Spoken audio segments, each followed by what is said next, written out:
Ahí está Paulina ya. Ah, ya le iba a pasar el contacto. Justo, ¿eh? Súper justo. Hola, Paulina. Estoy conectando.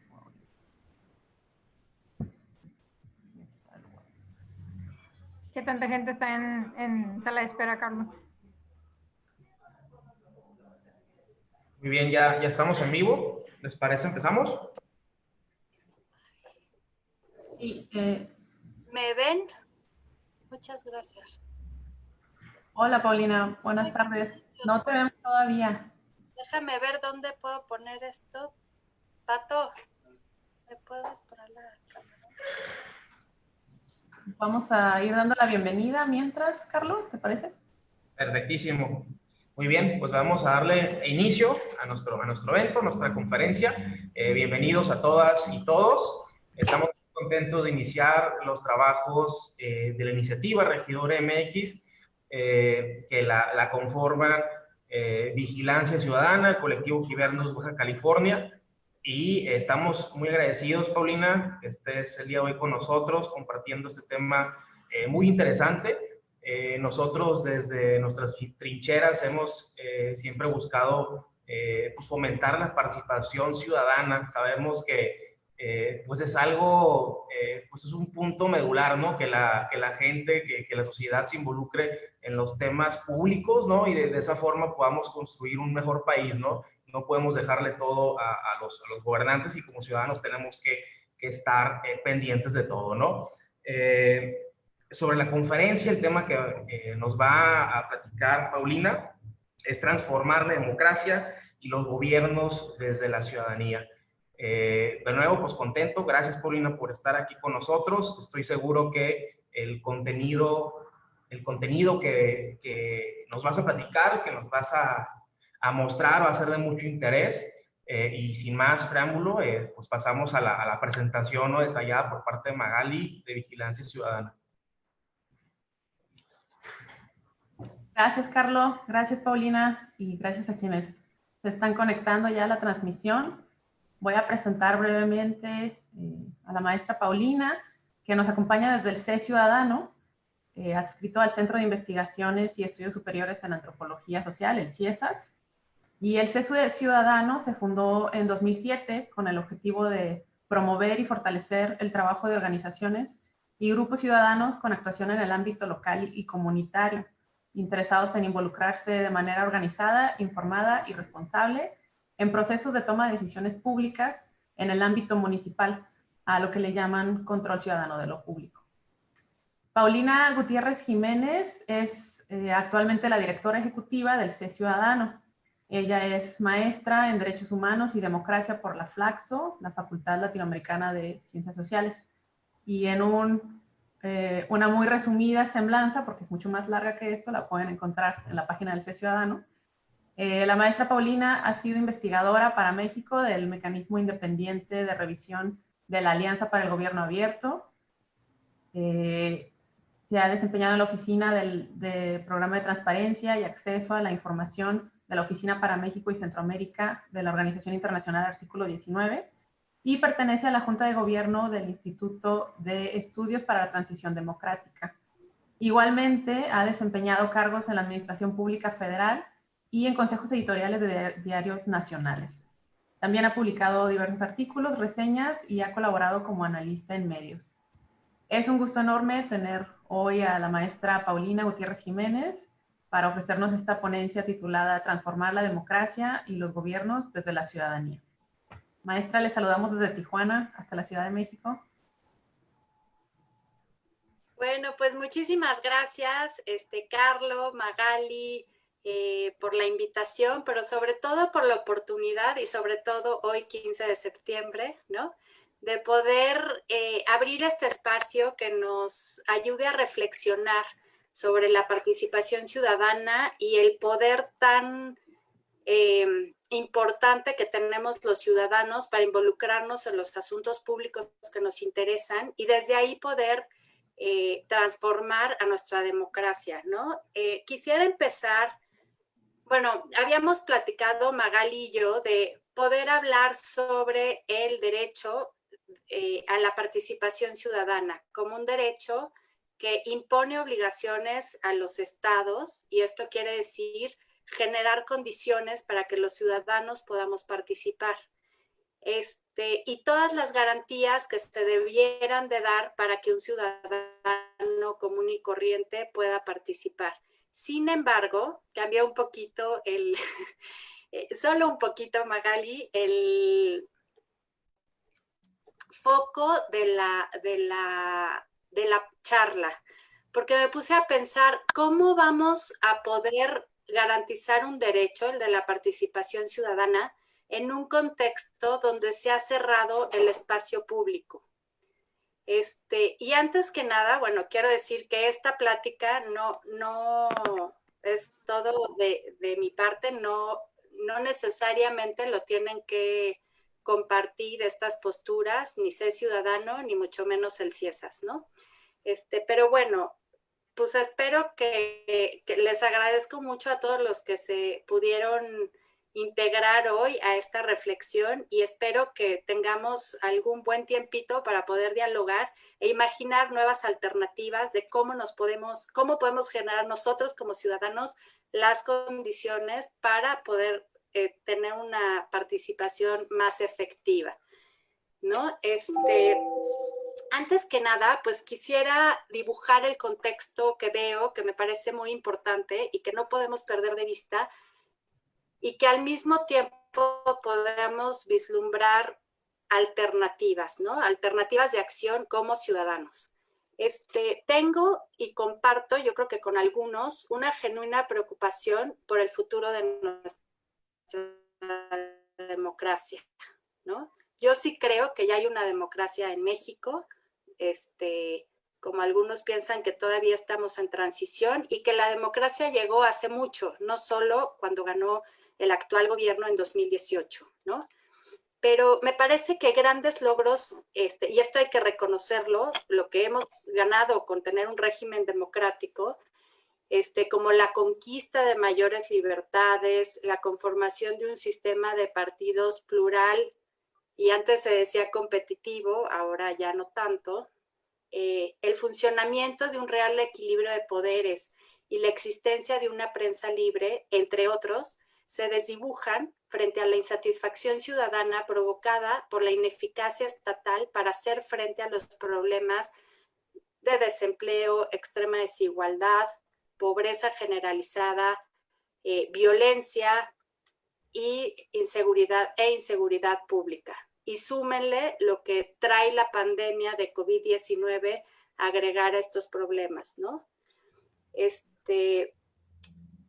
Me parece que debemos hacernos cargo de un hecho, ¿no? Y esto es como que ya todos ustedes que están involucrados en la vida pública y por eso lo hacen, es que las elecciones limpias y competitivas no han logrado traducir el funcionamiento de las instituciones en respuesta a estos grandes problemas, pero problemas que le afectan realmente a la gente, ¿no? Y que, pues, estos problemas están en la agenda pendiente para poder consolidar una democracia en la que todos podamos estar comprometidos con ella. Ello es preocupante, ¿no? Los derechos políticos y los procedimientos democráticos carecen de sentido para las personas si éstas perciben que su participación no se traduce en mayores niveles de bienestar y de libertad.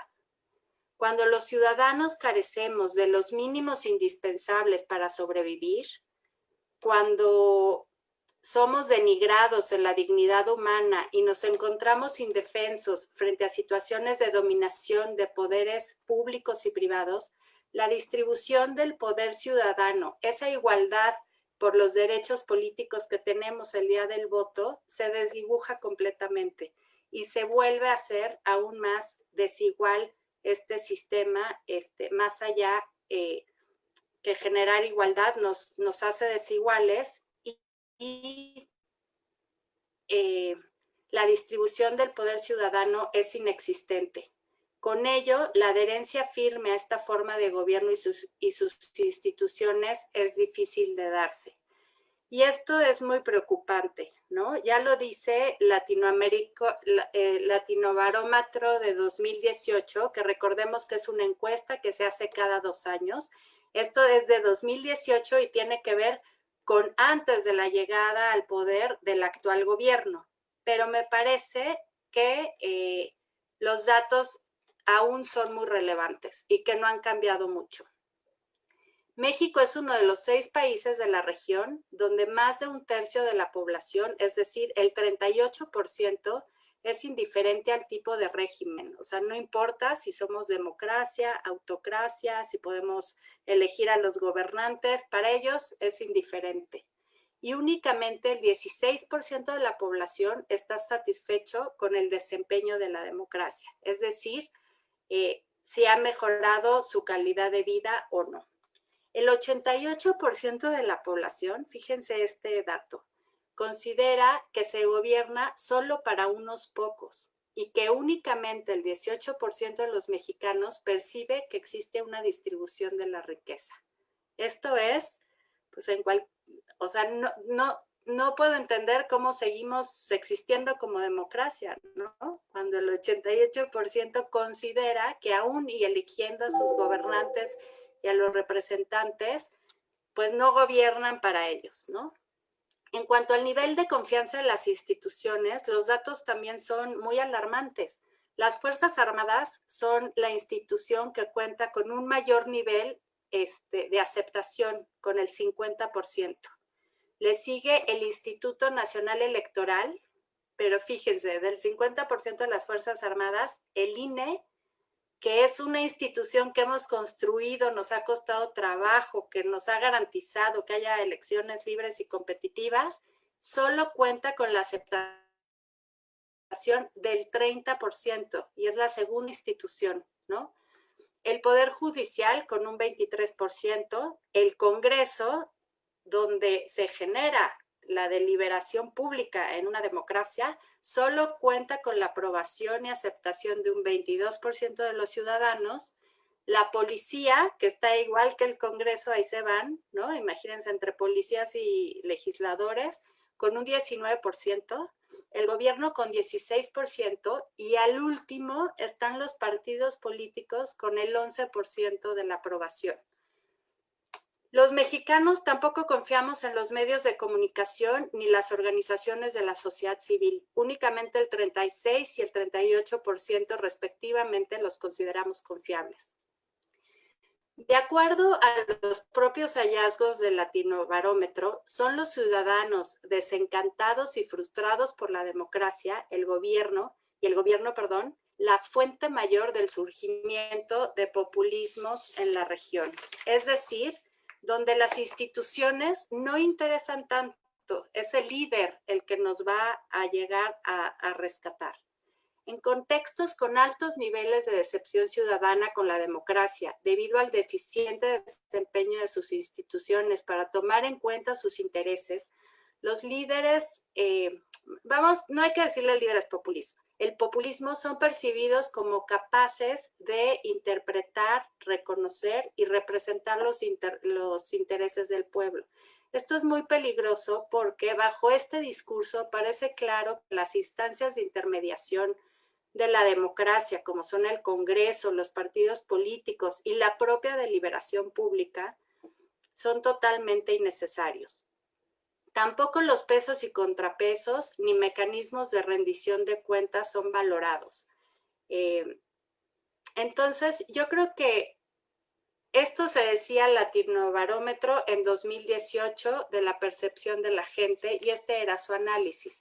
Pero me parece que ya a 2 años del nuevo gobierno, lo que hemos visto, las consecuencias más graves de que esta poca acepción a la democracia, porque no ha dado resultados que cambian la vida de las personas y las transforman, me parece que la consecuencia más grave que hemos visto ha sido el cierre del espacio público.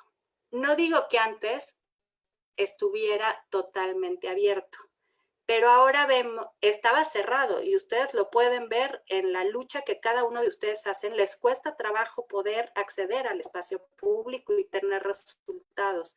pero me parece que ahora es muy peligroso las señales que se están dando porque, bueno, yo aquí desde Chilangolandia, siempre disculpen no tomar en cuenta la realidad que se vive en Baja California, pero yo creo que el nivel federal sí tiene mucho eco en cómo van funcionando los gobiernos locales, ¿no? Estatales y locales. Si existe un gobierno federal que es abierto a la transparencia, a la participación ciudadana y promueve este tipo de acciones, yo creo que como OLA también, pues por lo menos se puede presionar a los gobiernos estatales y municipales para que puedan seguir esa ola. Pero si es lo contrario, nos dejan poca acción en el nivel local para poder decir, ¿no? Para poder poner ejemplos y referencias.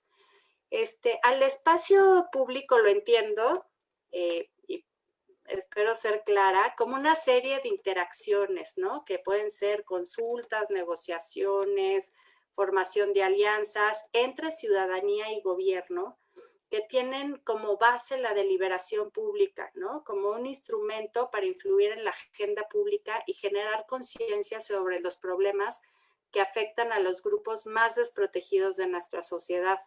También implica, ¿no? Este espacio público, el fortalecimiento de la solidaridad entre grupos y la posibilidad de que las personas se organicen para resolver problemas que afectan sus vidas y las de sus comunidades.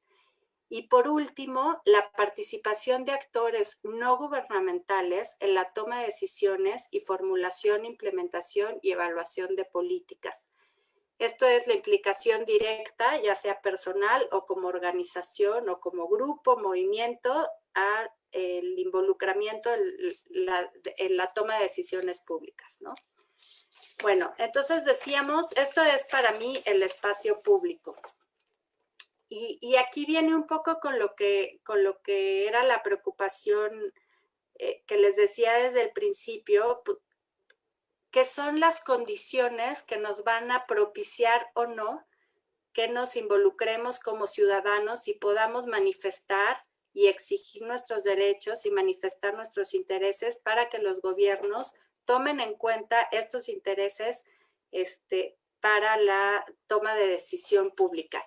Aquí es muy importante decir, porque fíjense que yo he estado como muy metida en esto de las garantías del derecho a la participación ciudadana. ¿Qué mecanismos son efectivos? ¿Qué necesita garantizar el Estado? Si necesita dar dinero a las organizaciones o tener mecanismos, pero para esos mecanismos se necesita un equipo especializado que sea comprometido con la participación ciudadana, pero aquí yo creo que es importante repensar lo que decía Mauricio Merino. Los mecanismos que nosotros todo el tiempo queremos mecanismos para poder participar, ¿no? Los mecanismos para la participación ciudadana no son tan relevantes porque va a haber mecanismos de participación como tantas interacciones haya, ¿no? Y que se puedan co-crear y que eso va a depender del problema público que se quiere resolver, con qué actores, las expectativas de los actores, etcétera.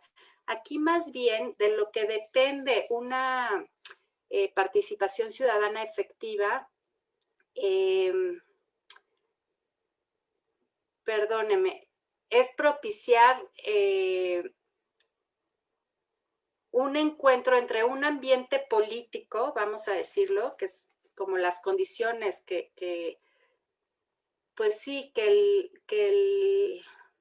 la política, que el espacio público está incentivando o no a los actores a participar. No sé si queda claro, pero bueno, si no, lo revisamos en las preguntas y respuestas. Y a mí me parece que este ambiente político pues no es propicio, el ambiente político actual no es propicio para incentivar una participación ciudadana. Y voy a decir algunos elementos. Por ejemplo, la descalificación de argumentos de argumentos de expertos, de argumentos que están basados en la ciencia, de argumentos que han sido analizados por especialistas. Esos no se toman en cuenta para la toma de decisiones públicas, ¿no? Esos son totalmente como rechazados. La negación de la participación, y esta me parece fundamental, de amplios colectivos en la resolución de problemas nacionales. Y pues si se niega y se critica a los que proponen, pues es muy difícil que pueda haber un involucramiento ciudadano, ¿no? Frente al discurso de la voluntad popular, en la práctica se descalifica, engaña e ignora a colectivos y movimientos formados por personas de carne y hueso con demandas específicas de garantías a sus derechos violentados. Solo me gustaría poner como ejemplo el Movimiento por la Paz con Justicia y Dignidad, el Movimiento de Padres de Niñas y Niñas con Cáncer que exigen el abastecimiento de medicamentos y el Movimiento en contra de la violencia de género y el feminicidio. Movimientos que no son motivados por intereses políticos o por mero interés intelectual, sino con la genuina intención de hacerse escuchar a partir de la necesidad de hacer frente a la parálisis estatal para dar solución a situaciones que les producen sufrimiento, ¿no?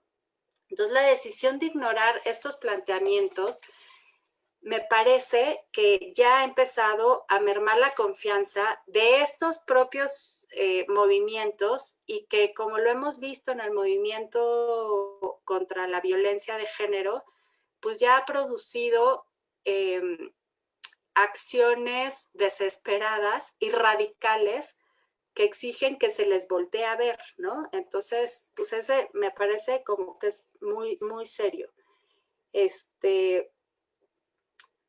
Pero más allá del desencanto, no escuchar a los ciudadanos que aportan soluciones, ¿no? Los ciudadanos así, ciudadanas y ciudadanos, que así nos tenemos que ver.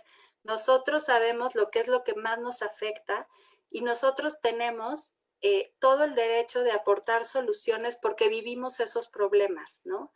Soluciones innovadoras a los problemas públicos que sufrimos y también dejarlos de escuchar es renunciar impunemente a la responsabilidad de combatir la incapacidad de las instituciones para dar respuestas reales a las exigencias ciudadanas, profundizando los problemas y causando malestar con el desempeño gubernamental. Y lo reitero, el aumento de la injusticia y el sufrimiento de personas de carne y hueso. Y no solo eso, sino que ya intentaron estos movimientos tener alguna respuesta del gobierno y al tener esa descalificación y acusarlos de que están movidos por intereses políticos, pues genera una o radicalización de las estrategias para hacerse oír o bien pues ya no querer tener nada que ver, ¿no? Alejarse de la arena pública y ya no participar. Otra de las cuestiones que me parece un factor que inhabilita a la participación ciudadana es la falta de autonomía de los contrapesos al poder ejecutivo. La actuación de la bancada mayoritaria ha puesto en evidencia que están al servicio de lo que decida el presidente de la República y han renunciado a ejercer su independencia.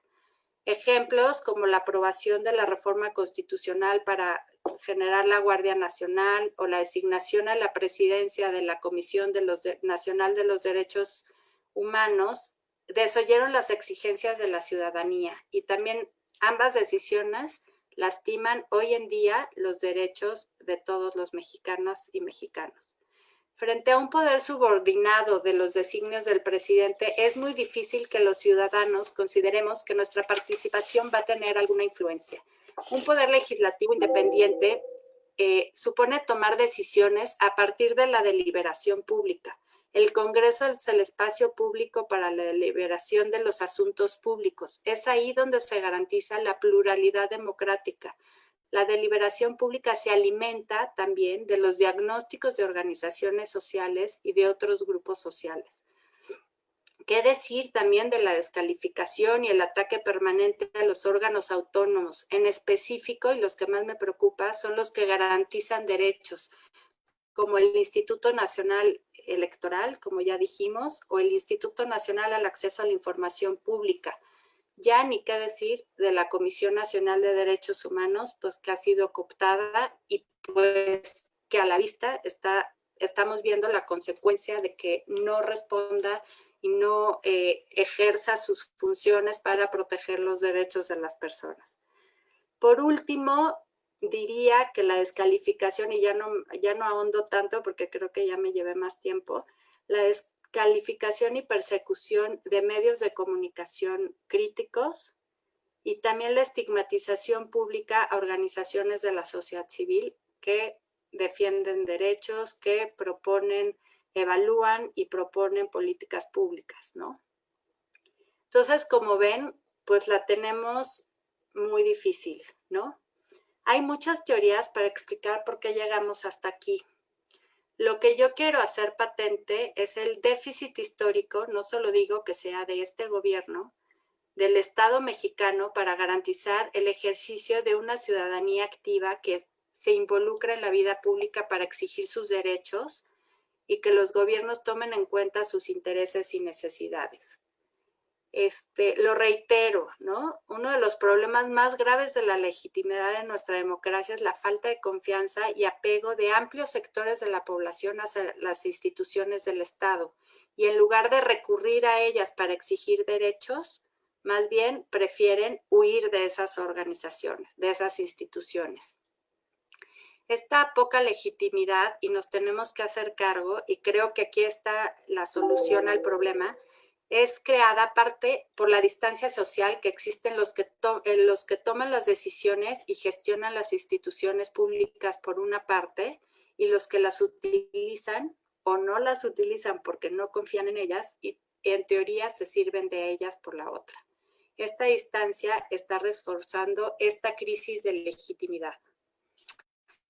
A pesar de que la mayoría de los ciudadanos tenemos garantizados los derechos políticos, ya dijimos, las desigualdades de poder, y esto no solo son desigualdades económicas, sino las desigualdades de poder para poder, valga la redundancia, influir en la toma de decisiones públicas, son el escenario ideal para el avance de la influencia de los poderes fácticos, el surgimiento de formas corporativas y clientelares de control político, la exclusión y discriminación de amplios sectores de la sociedad y, por ende, de la anulación de la participación ciudadana en los asuntos públicos.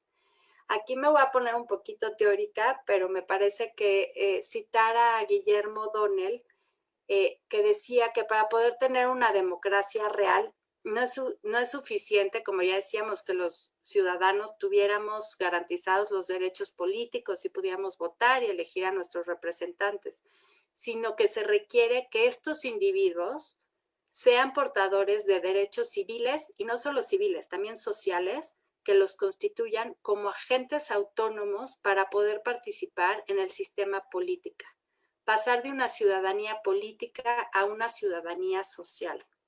Y para poder hacer realidad esta igualdad en el involucramiento de la política, no basta garantizar efectivamente a todos los ciudadanos los mismos derechos. Y miren qué interesante. Implica asumirla como un medio de compensar las desigualdades sociales en nombre de derechos morales, de modo que el Estado democrático debe reconocer a sus ciudadanos menos favorecidos el derecho de actuar en el marco de la ley contra un orden desigual del que el mismo Estado forma parte, ¿no?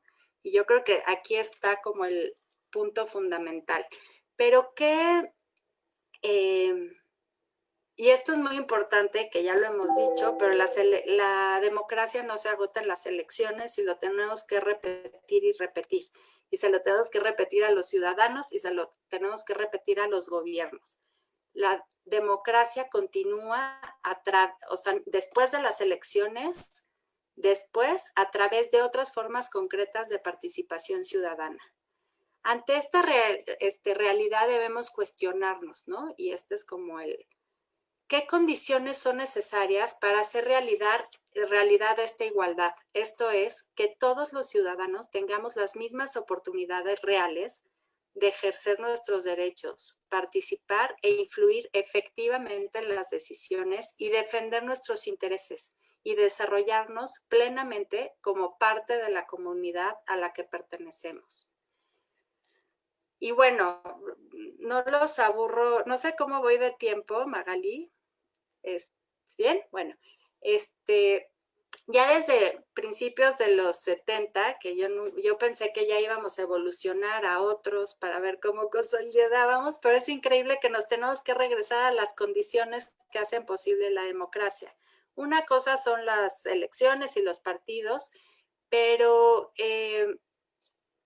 Robert Dahl, desde principios de los 70, nos decían que las democracias modernas son mucho más que una contienda entre partidos políticos en la búsqueda para el voto.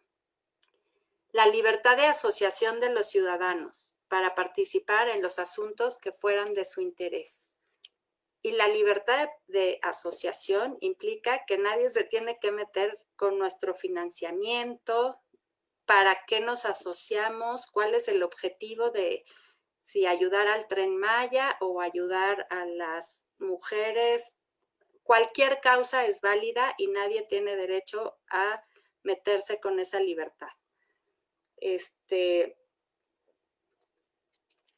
Pues sí, la más plena libertad de expresión, la selección, por ejemplo, de los servidores públicos con criterios de responsabilidad de sus actos ante la sociedad, a la diversidad de fuentes públicas de información y a las garantías institucionales para asegurar que las políticas del gobierno dependan de los votos. O sea, esto quiere decir que tengan que ver con con la agenda o con la plataforma electoral, ¿no?, que ofrecieron los partidos a los ciudadanos, pero no solo eso, no solo que dependan de los votos, sino también de todas las demás formas ciudadanas para expresar las preferencias. Para Dahl, como para muchos otros, en efecto, la representación inicial ha de convertirse después en una gran variedad de formas de participación, tanto como la participación electoral ha de llevar a la representación ciudadana en los órganos de gobierno, ¿no? Entonces, con las elecciones apenas empieza la participación ciudadana. ¿Cómo podemos los ciudadanos exigir este derecho a involucrarnos en la esfera pública y generar estas condiciones de las que habla Dahl en un contexto como en el que vivimos en México, ¿no? A pesar de este ambiente político, cuando veo lo que ha hecho la sociedad civil y los movimientos de exigencia de derechos de todo tipo, como la rana René, se me pasa el pesimismo y encuentro esperanzas, ¿no? Quisiera hacer referencia rápido a 3 movimientos que han influido de manera muy importante en nuestra vida política. No por orden de importancia, los puse así, pero vamos viendo. El movimiento Seguridad sin Guerra. No sé si ustedes lo conozcan, seguramente sí, porque ha estado desde la presentación de la iniciativa de la declarada inconstitucional Ley de Seguridad Interior, se ha generado un contexto de exigencia para que el Estado abandone la política de seguridad sustentada en la militarización y se reforme el Sistema Nacional de Seguridad Pública para generar condiciones que permitan la construcción de paz y justicia frente a la creciente violencia en nuestro país.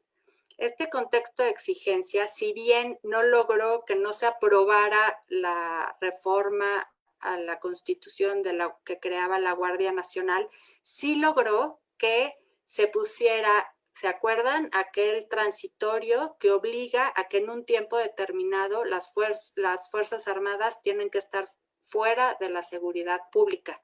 No siempre se gana todo, pero sí han generado un contexto de exigencia que todos los días nos recuerda y nos está dando datos y argumentos sobre los peligros de continuar con la militarización en la seguridad pública. Y este contexto de exigencia, y esta es una clave, se ha logrado gracias a la articulación de diversos organismos nacionales e internacionales, organizaciones de derechos humanos, víctimas de la violencia, que eso es fundamental, ¿no? Porque luego sí estamos acá los que no estamos viviendo los problemas, ¿no? Solo analizándolos. Académicos en tema de seguridad y especialistas en derecho constitucional y penal. Una sociedad, me parece, muy comprometida, muy valiente, articulada y exigente, que ha dado argumentos sólidos y presentado evidencia contundente sobre los riesgos de mantener la actual política de seguridad y más aún de pretenderla llevar al plano constitucional. Pues bueno, no les voy a leer los principales argumentos, pero me parece que el principal aporte de este movimiento es la articulación en de distintos sectores, pero que le han dado mucha voz a las víctimas de la violencia, los han acompañado y que han puesto en el foco, en la agenda pública, un cambio o una contraposición de narrativa a la narrativa del gobierno actual. Y me parece que ha fomentado, pues sí, no sé qué opinarán ustedes, pero sí, ese contexto de exigencia, que la gente está más sensible y más, ¿cómo diría?, alfabetizada sobre el problema público, ¿no? El segundo lugar, que a mí me encanta este movimiento, digo, hay muchísimos, pero poner solo 3, ¿no? Por cuestiones de tiempo, la lucha por los derechos de las trabajadoras del hogar. En muy poquito tiempo lograron, a partir de una inquietud y de una expectativa de Marcelina Bautista como trabajadora del hogar, que su trabajo fuera dignificado, fuera reconocida su importancia, y que tuvieran los derechos las trabajadoras del hogar, que no fueran discriminadas y pudieran contar con los derechos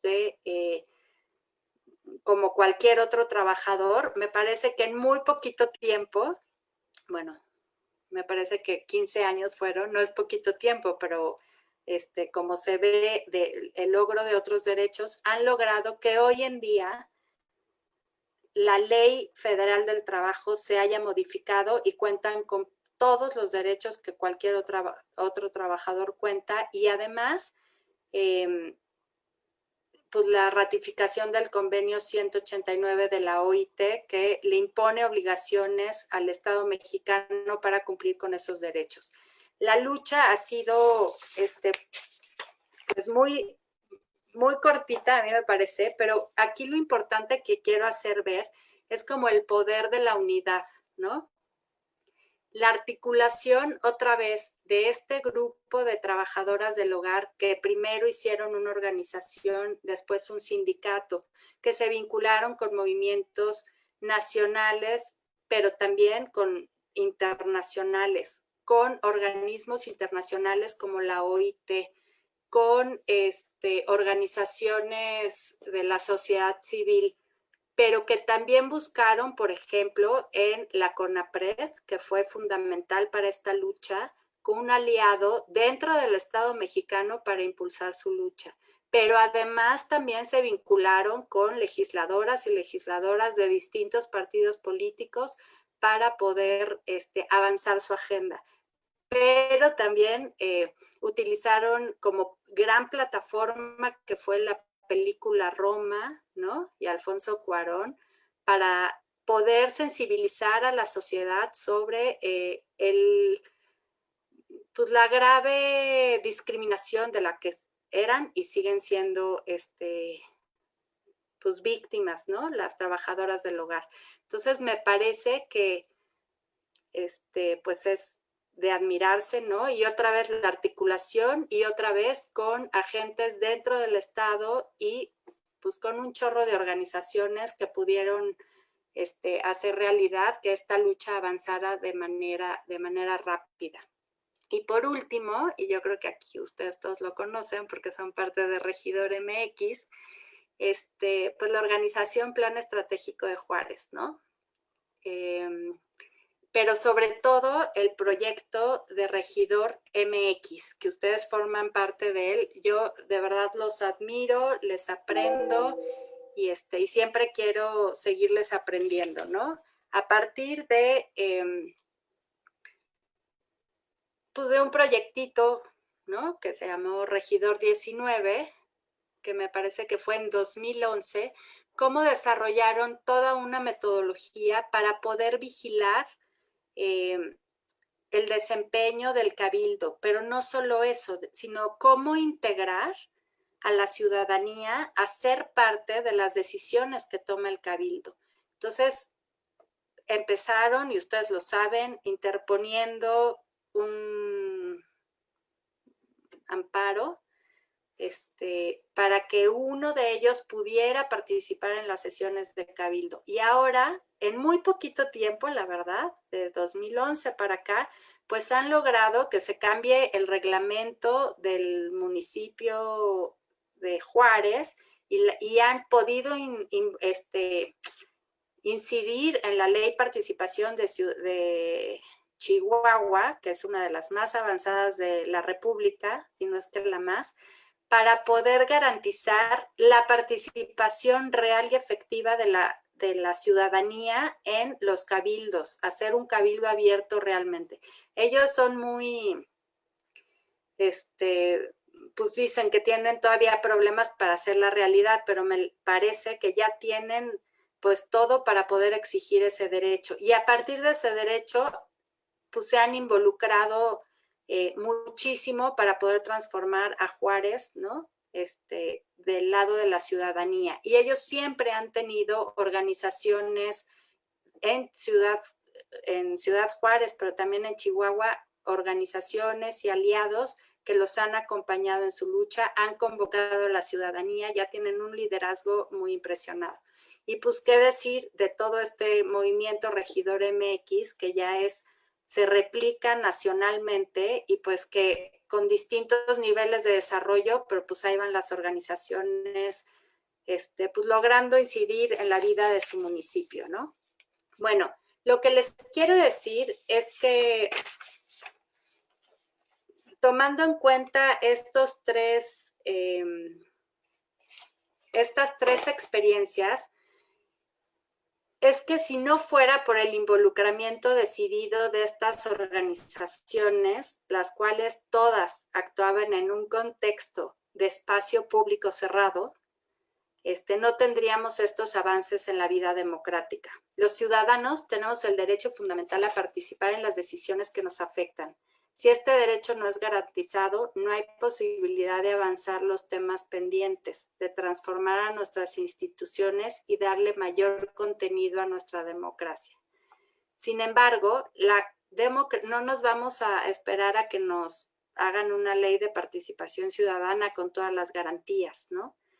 La democracia se construye mediante el ejercicio de todos los derechos fundamentales, empezando por el derecho a la participación.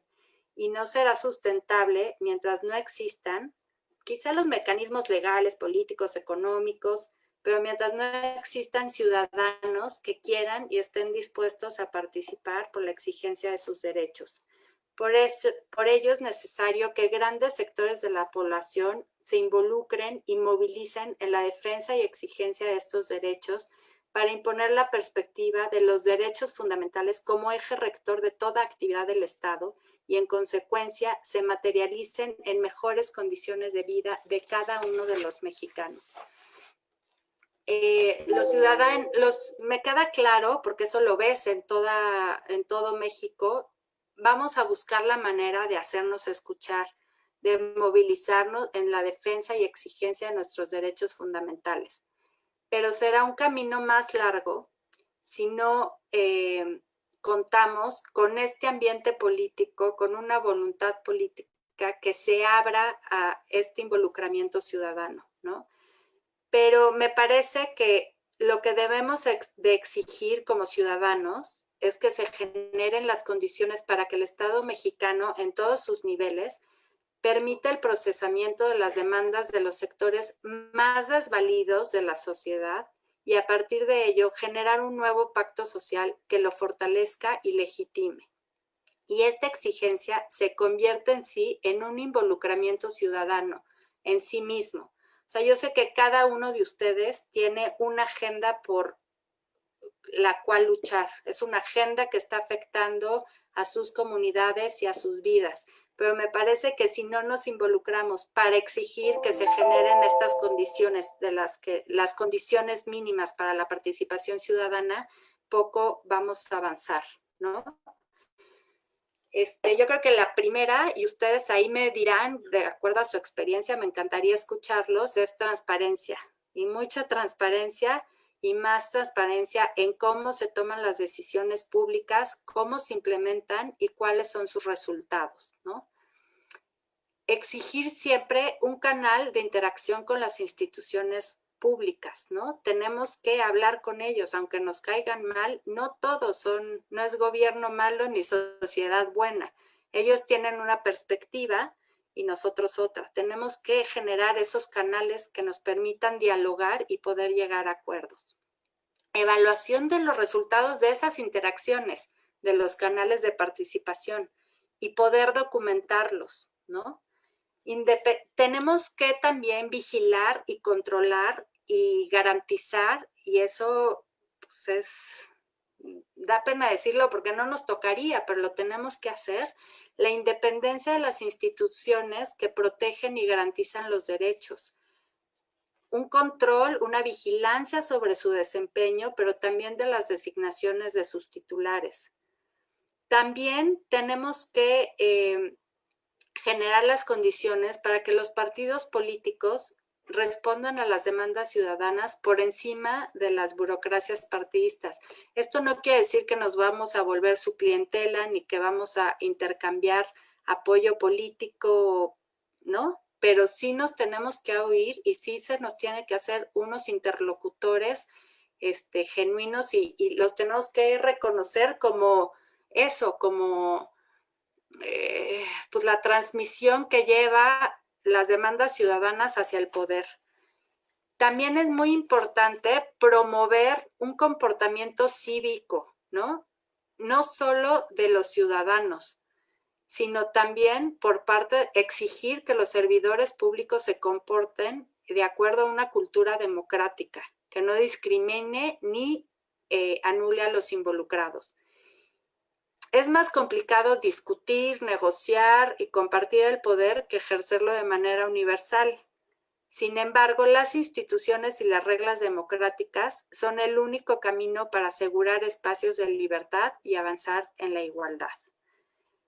Y ¿qué nos toca hacer a nosotros para poder tener un involucramiento ciudadano más eficaz en las decisiones? Las lecciones nos dicen que debemos centrarnos en pues la organización, ¿no? La organización y que la organización pueda jalar a muchos o a pocos, pero que tengamos en cuenta que todos tenemos distintas capacidades, distintas habilidades, distintas como competencias, ¿no? Entonces, poder utilizar dentro de la organización, todos somos igual de valiosos, todos podemos aportar, pero sí tenemos que distinguir entre esas distintas capacidades, digamos. Una intensa campaña de alfabetización política que informe sobre los derechos de las personas, las obligaciones de los gobiernos y una sensibilización de por qué esa acción que queremos parar o mejorar está afectando nuestros derechos. Me parece que muchas veces no somos capaces de pues poder decirle a la gente por qué está mal y por qué estamos haciendo esa lucha y por qué necesitamos también su apoyo, ¿no? Esta cosa, el concepto de alfabetización política lo saqué de nuestro querido Sergio Mesa, director del PEJ. Formación de alianzas.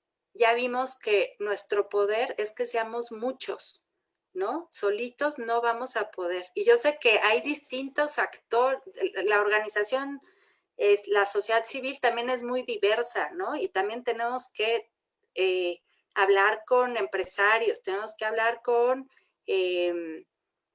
víctimas, y tenemos todos pues una cantidad de distintas estrategias que es muchas veces difícil ponernos de acuerdo, pero tener esa disposición a generar alianzas nacionales e internacionales también, ¿no? Y siempre, siempre, siempre buscar un aliado dentro del gobierno, ¿no? Siempre va a haber una institución o un funcionario, un servidor público que pueda ayudarnos a acrecentar nuestra agenda.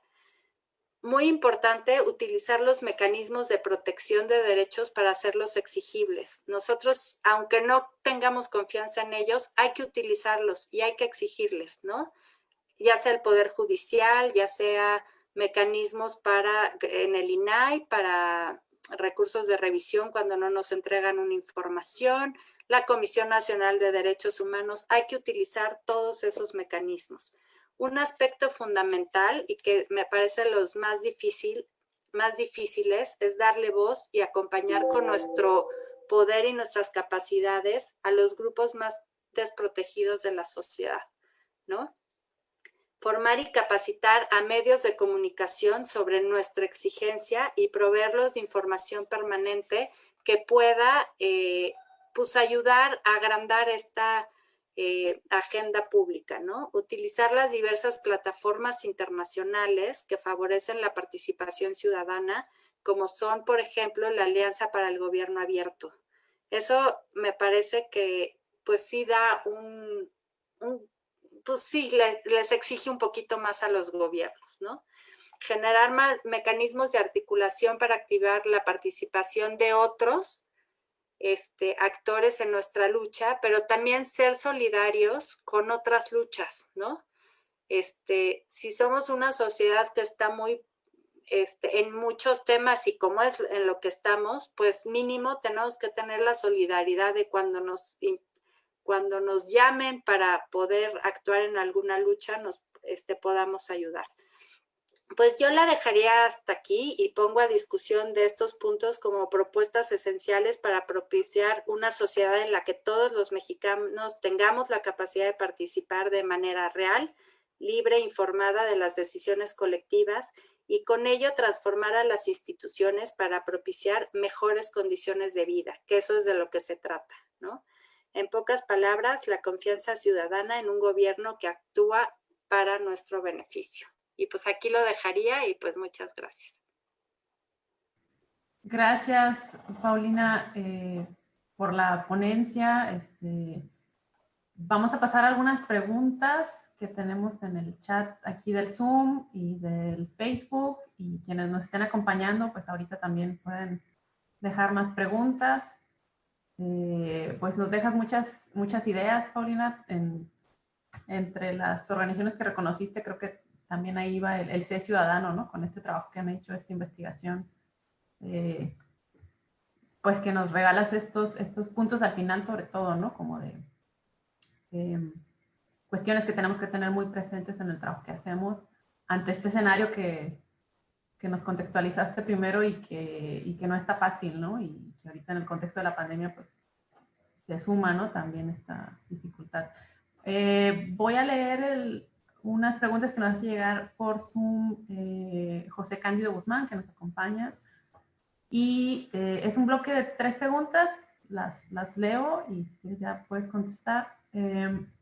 ¿Es plausible que en una encuesta similar a la encuesta nacional sobre cultura política y prácticas ciudadanas, estos niveles de confianza a las instituciones sigan en los mismos niveles?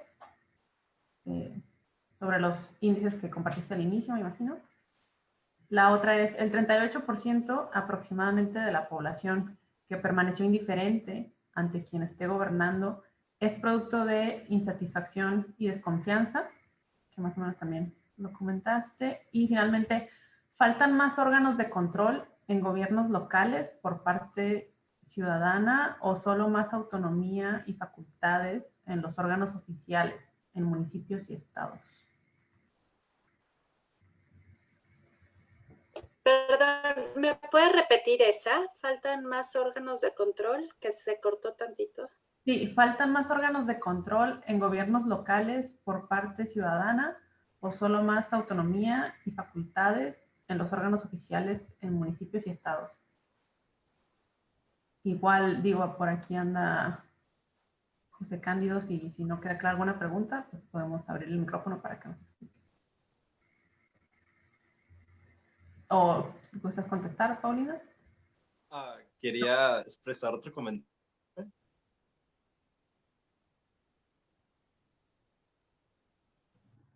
Parece que se quedó trabada ahorita Magali. Igual pues, adelante Paulina para... Perfecto. ¿Qué tal, José Cándido? Me parece que algo que cambiar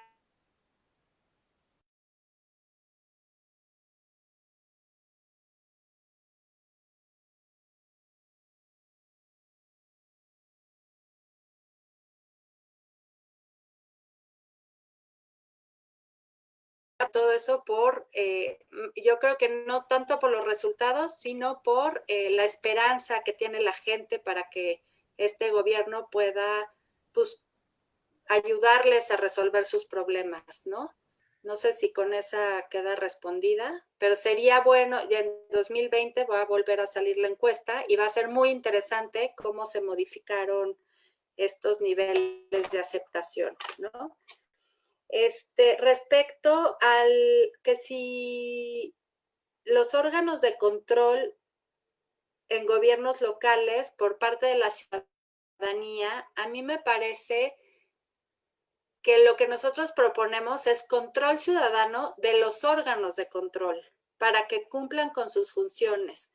Hay algunas que quizá no funcionen, como las contralorías en algunos municipios, no me estoy refiriendo específicamente a alguno, pero pues que el contralor es puesto por el mismo presidente municipal, ¿no? Entonces, ¿qué tipo de control pueden tener ahí? Pero yo creo que el control ciudadano hacia los órganos encargados de vigilar cómo se gastan los recursos, el desempeño, es importantísimo. Y sobre todo, bueno, a nivel federal, pues de estas instituciones que garantizan derechos, ¿no? Que se comporten como se tienen que comportar, digamos. No sé si eso respondió a la pregunta.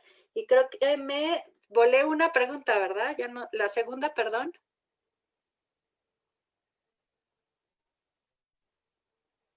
Si me pueden repetir la que me faltó. Adelante. La segunda pregunta era acorde si el 38% que mencioné al principio de la población que permaneció indiferente ante quien esté gobernando, ¿es un producto de insatisfacción y desconfianza de las instituciones? Eso lo reporta Latinobarómetro. Esa es la causa principal por el...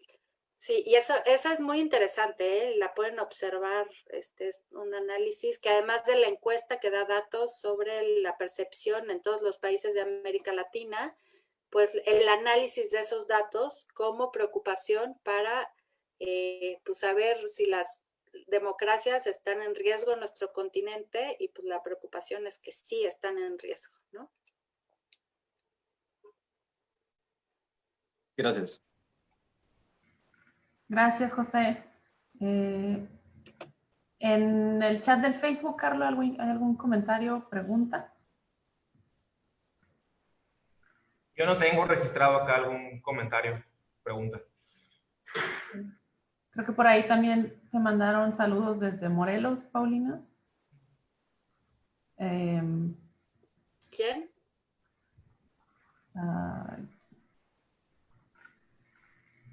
Jorge Juárez Morelos. Morales, no, desde Cuautla, Muchos saludos a Cuautla, a Jorge Juárez. Sí. Y bueno, nos compartieron algunos comentarios más temprano, casi al inicio de la sesión, sobre el espacio público es clave, la calle como el espacio público por excelencia, el positivismo tecnocrático es dañino socialmente. Esos fueron comentarios de Voz Romero. Y por aquí Daniela Ramírez nos dejó un comentario en el Facebook, aunque también está conectada en el Zoom. No sé si quieras comentarlo por el Zoom, Daniela, para no darle lectura. Sí, gracias. Ya. Sí, de hecho, comentar también vos, Romero, que comentó en Facebook, acá en Baja California también se da un trabajo de participación ciudadana muy interesante desde las calles, desde la apropiación del espacio público, las calles por medio del ciclismo. Y ahí vale la pena mandarles un saludo allá en Ensenada Se Mueve, que han hecho un gran trabajo también en esa parte, digo, y siempre será bueno poder compartir también con ellos y ellas en otro momento. Y te lo compartimos, ¿no, Paulina? Yo comentaba que hace rato preguntabas, ¿no? Nos invitabas a la reflexión acerca de la transparencia, de aparte de las agendas que pueda traer cada quien, como en esta parte de la transparencia, ¿no? Y me remontó a hace muchos años que hemos estado participando en diferentes espacios de promoción de la transparencia y del gobierno abierto en Baja California, y cómo pues se avanzó muchísimo, ¿no? Se aprobó una ley de transparencia, pero a la vez ahorita ya tenemos también unos años en los que también a la vez vemos que no hay avance, ¿no? Y es parte de esta participación desde la ciudadanía que puede llegar a ser muy desgastante, y es donde también vamos a buscar espacios que, bueno, tomamos las decisiones, ¿no? De participar en los espacios o dejar de hacerlo dependiendo del desgaste, ¿no? Que suframos. Y igual, ¿no? Comentar cómo la importancia del trabajo de gobierno abierto, de la Alianza por el Gobierno Abierto que se trabaja en todo el país, y que sí vale la pena retomarlo en Baja California. También pudiéramos abordarlo en otro momento. Y también comentaba, ¿no? O sea, las sesiones en vivo se hacen también de la mayoría de los gobiernos locales, se transmiten, hay diferentes mecanismos para hacer las solicitudes de información, pero a la vez no hay estos cuestionamientos críticos acerca de los gobiernos locales, y las solicitudes de información son pocas, ¿no? Año con año son pocas. Y decimos, pues, ¿qué necesitamos, no? Una transparencia proactiva que nos motive más. Lo que también ahorita José Cándido preguntaba acerca de estos mecanismos de control o los órganos de control ciudadanos, ¿no? ¿Cómo necesitan ser para que realmente sean eficaces, que sirvan para lo que están? Aquí sí quiero aprovechar y preguntar, como en tu experiencia y en lo que han visto desde ese ciudadano, es los espacios de participación ciudadana son, ¿qué será? No quiero decir que son mejores o más eficientes, o más bien como los que logran, quizá, como su mayor cometido son los oficiales, o estos que se van armando pues con la lucha social, con el empuje, con la presión social.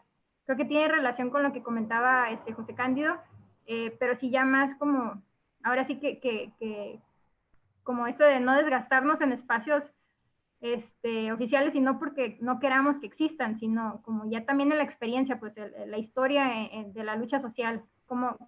¿Qué nos pudieras platicar un poco de eso?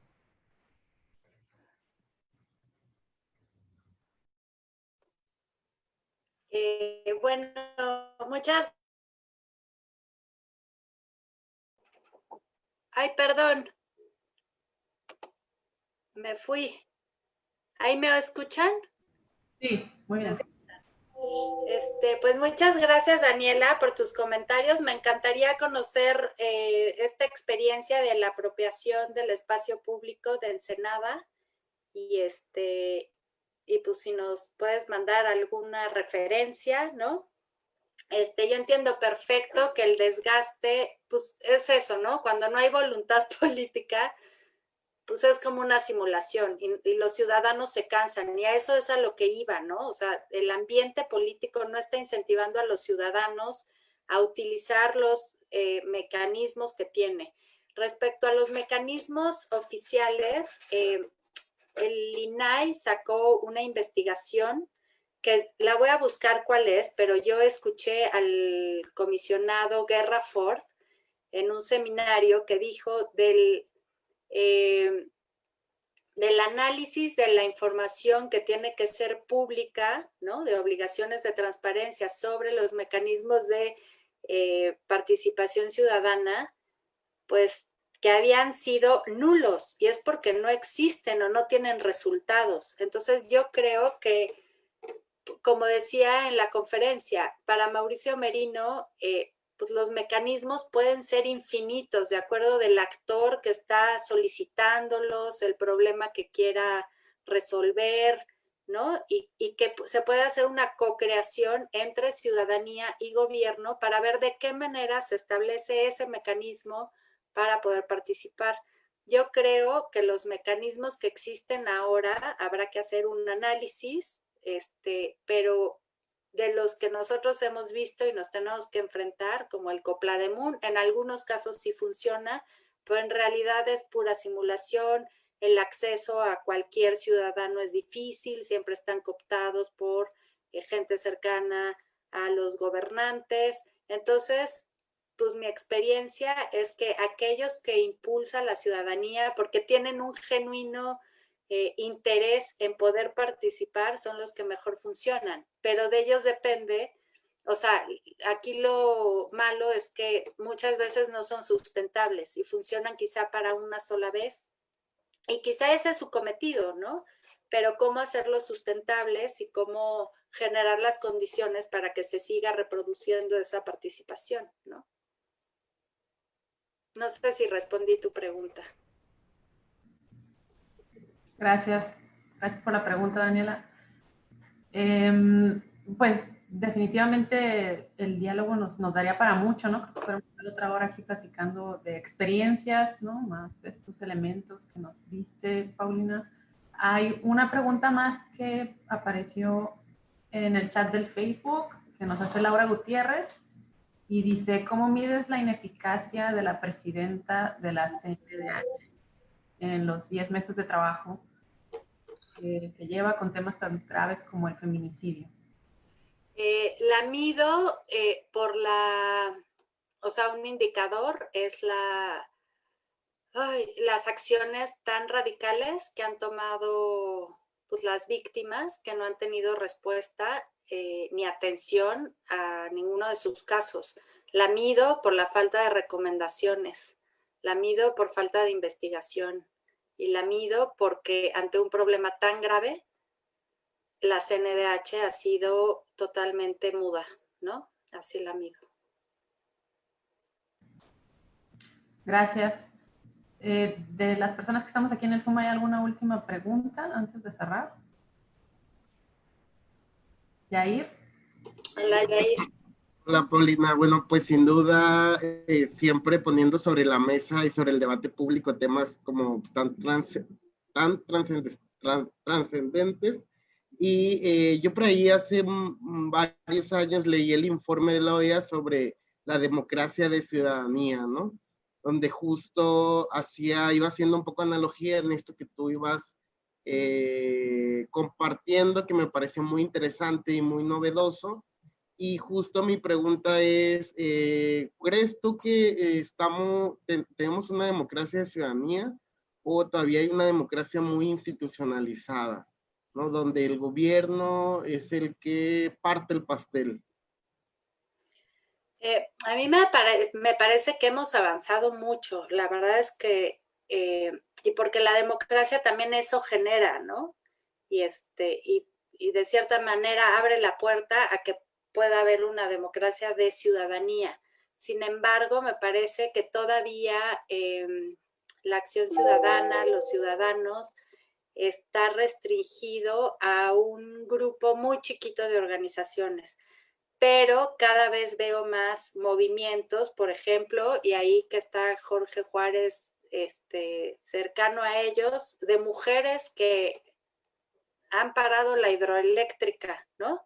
De Cuautla. O sea, gente que defiende su territorio y que hay en todas partes.